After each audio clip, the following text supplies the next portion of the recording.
In our previous example, we got cut off before I was able to draw the graph. But this was the situation here. We had x equals negative y squared plus 2y plus 8. And we got that the vertex was x was 9 and y was 1. And we see the negative y squared right there. So that basically gives us this graph right here.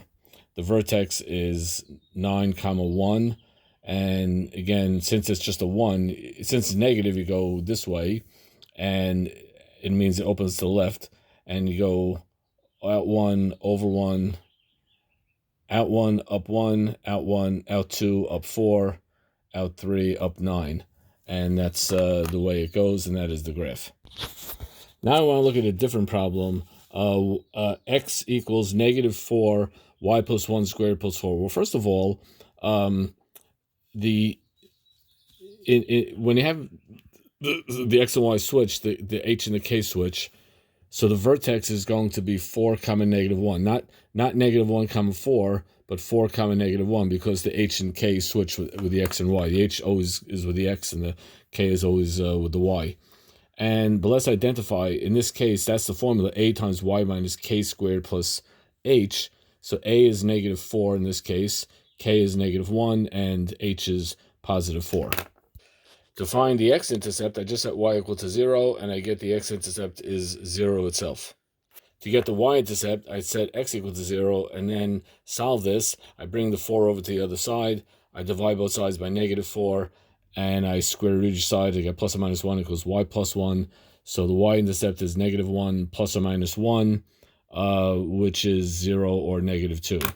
Now to put that all together into a graph, and here's the graph. The vertex is 4 comma negative 1.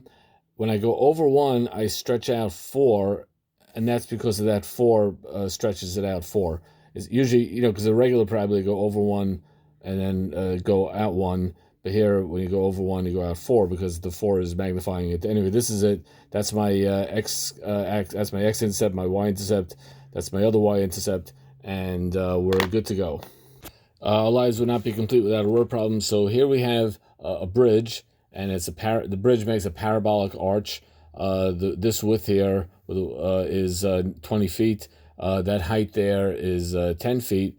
So based on this information, assuming that this here is based on this information, find the equation of this parabola. Well, to find the equation, I would have to overlay this over an xy coordinate system, and I have to decide where's my origin. Well, I could make any point I want my origin. I don't know. I guess This just looks like a natural choice. I'm gonna make that the origin. In the textbook, this is an example, and they make that point over there the origin. I'm gonna make this point here. We'll get a slightly different equation, but it'll be the same idea. The original question wasn't restricting us. Anyway, let's do that. So I'm gonna make this my origin, which means that point over there is 0, comma 10. That point there is 10, comma 0.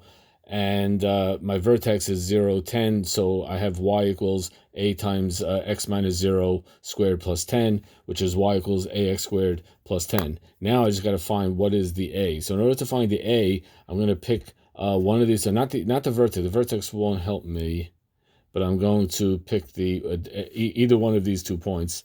I'll just pick this one here and plug it in and solve for a.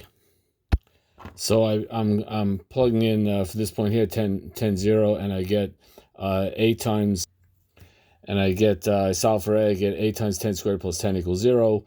Bring the 10 over to the other side. 100a equals negative 10. Divide by 100, and I get a equals negative 1/10.